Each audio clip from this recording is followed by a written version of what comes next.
持續一馬上飛奔再尋揾，發現米表報時原來還剩5分，壓迫感當熱身教訓，一轉身愛侶話談定分，我再拉近努力緊，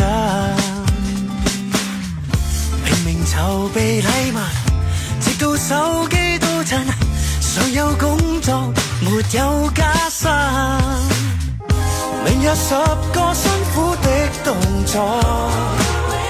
全部留在健身房。Oh no，長命